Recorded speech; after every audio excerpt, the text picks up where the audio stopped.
বাধ্য হয়ে পশ্চিমবঙ্গ প্রদেশ কংগ্রেস কলকাতার 4টি জেলার সভাপতিদের সঙ্গে বৈঠকের পর এই সিদ্ধান্ত গ্রহণ করতে বাধ্য হল আগামী 13ই আগস্ট বৃহস্পতিবার কলকাতা কর্পোরেশন অভিযানের ডাক দিতে। কেন আমরা কলকাতা পৌরসভায় সেখানকার আধিকারিকরা যারা আছেন তাদের কাছে দাবি সনদ নিয়ে পৌঁছব? কি কারণে? সামান্যতম বৃষ্টি হলে আমরা দেখতে পাচ্ছি কলকাতা অচল হয়ে পড়ছে, বিদ্যুৎপৃষ্ট হওয়ার সম্ভাবনা প্রবল। এর আগেও আমরা তা দেখেছি। পৌরসভার পরিষেবা একেবারে বন্ধ হয়ে গিয়েছে। মেয়র এবং মেয়র পরিষদ, বহু কাউন্সিলররা তারা স্বেচ্ছায় কিংবা ভয়ভীতিতে কিংবা বাধ্য হয়ে তারা সমস্ত পদ থেকে সরে দাঁড়িয়েছে। মাননীয় এই ডিপার্টমেন্টের মন্ত্রী তিনি মুখ্যমন্ত্রীর সুরক্ষা নিয়ে খুবই চিন্তিত। বুলেট প্রুফ জ্যাকেটের কথা ভাবছেন, ভাবা উচিত।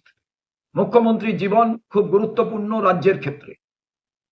কিন্তু বস্তিবাসী যারা কোনো পরিষেবা পাচ্ছেন না, জল জমে থাকছে, মশার যে উপদ্রব হবে, এরপরে ডেঙ্গু বাড়বে, ম্যালেরিয়া বাড়বে, সেই ক্ষেত্রে তারা কোন জ্যাকেট পরলে তার থেকে তারা সুরাহা পাবেন, আমরা কারুর কাছে কোনো উত্তর পাচ্ছি না।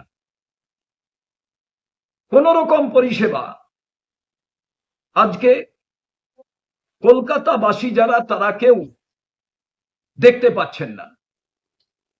এবং এই ক্ষেত্রে আমরা মনে করি যে যিনি কলকাতা পৌরসভার মুখ্য আধিকারিক হিসেবে এটির সম্পূর্ণ পরিচালনার দায়িত্ব নিয়েছেন, উপরে মন্ত্রী মহাশয় আছেন, আমরা বুঝতে পারলাম না, নতুন সরকার এসছেন, নির্বাচিত বোর্ডগুলো এমনি পৌরসভা সারা বাংলায় এবং কর্পোরেশন সমস্ত জায়গায় অচল। এর কারণটা কি? আমরা সেই বিষয়গুলি নিয়ে আধিকারিকদের কাছে পৌঁছব, সরকারের কাছে জানতে চাইব, মাননীয় এই ডিপার্টমেন্টের মন্ত্রীর কাছে জানতে চাইব যে কলকাতাবাসী কি অন্যায় করে ফেলেছেন। নতুন সরকার তৈরি হয়েছে, তারা কেন এ ব্যাপারে সচেষ্ট নন? আগামী নির্বাচনে কি করে জিতবেন তার জন্য ডিলিমিটেশনের মধ্যে দিয়ে কৌশলগত দিক তারা অবলম্বন করতে চাইছেন, কিন্তু পরিষেবা একেবারে অচল। এই কারণে কংগ্রেস কর্মী যারা আছেন সবার কাছে আবেদন, কলকাতাবাসীর কাছে আবেদন, কল্লোলিনী কলকাতার মানুষ আপনারা, কংগ্রেস মনে করে কলকাতাবাসী যদি সুস্থ না থাকে সামগ্রিকভাবে বাংলা অচল হয়ে যাবে। সেই ক্ষেত্রে পানীয় জল পরিষেবা, বিদ্যুতের ব্যবস্থা, স্কুলগুলো, সামগ্রিক বিষয় নিয়ে আমাদের কলকাতার 4টি জেলা তাদের দায়িত্ব দেওয়া হয়েছে এবং রাজ্য কংগ্রেসের নেতৃবর্গ থাকবেন। আপনারা সবাই মিলে আসুন। 13 তারিখ আমরা কলকাতাবাসী হিসেবে কংগ্রেসের পতাকা নিয়ে একেবারে অহিংস পদ্ধতিতে আধিকারিক মহাশয়দের কাছে জানতে চাইব কতদিন এই দুর্ভোগ আমাদের বহন করে চলতে হবে। ইমিডিয়েটলি আপনারা ব্যবস্থা গ্রহণ করুন, এটাই আমাদের আবেদন থাকবে। বাধ্য হয়ে পশ্চিমবঙ্গ প্রদেশ কংগ্রেস কলকাতার 4টি জেলার সভাপতিদের সঙ্গে বৈঠকের পর এই সিদ্ধান্ত গ্রহণ করতে বাধ্য হল আগামী 13ই আগস্ট বৃহস্পতিবার কলকাতা কর্পোরেশন অভিযানের ডাক দিতে। কেন আমরা কলকাতা পৌরসভায় সেখানকার আধিকারিকরা যারা আছেন তাদের কাছে দাবি সনদ নিয়ে পৌঁছব? কি কারণে? সামান্যতম বৃষ্টি হলে আমরা দেখতে পাচ্ছি কলকাতা অচল হয়ে পড়ছে, বিদ্যুৎপৃষ্ট হওয়ার সম্ভাবনা প্রবল। এর আগেও আমরা তা দেখেছি। পৌরসভার পরিষেবা একেবারে বন্ধ হয়ে গিয়েছে। মেয়র এবং মেয়র পরিষদ, বহু কাউন্সিলররা তারা স্বেচ্ছায় কিংবা ভয়ভীতিতে কিংবা বাধ্য হয়ে তারা সমস্ত পদ থেকে সরে দাঁড়িয়েছে।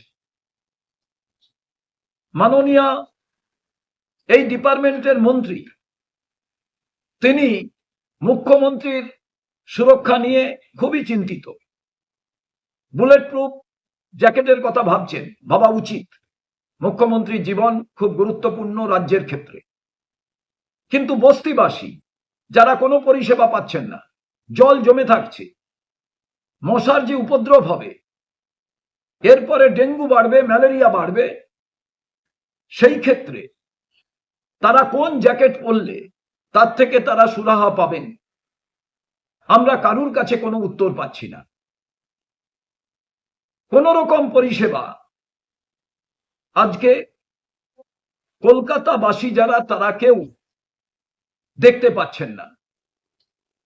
এবং এই ক্ষেত্রে আমরা মনে করি যে যিনি কলকাতা পৌরসভার মুখ্য আধিকারিক হিসেবে এটির সম্পূর্ণ পরিচালনার দায়িত্ব নিয়েছেন, উপরে মন্ত্রী মহাশয় আছেন,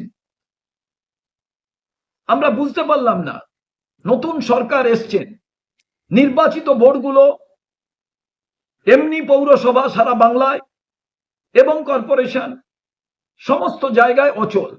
এর কারণটা কি? আমরা সেই বিষয়গুলি নিয়ে আধিকারিকদের কাছে পৌঁছব, সরকারের কাছে জানতে চাইব, মাননীয় এই ডিপার্টমেন্টের মন্ত্রীর কাছে জানতে চাইব যে কলকাতাবাসী কি অন্যায় করে ফেলেছে।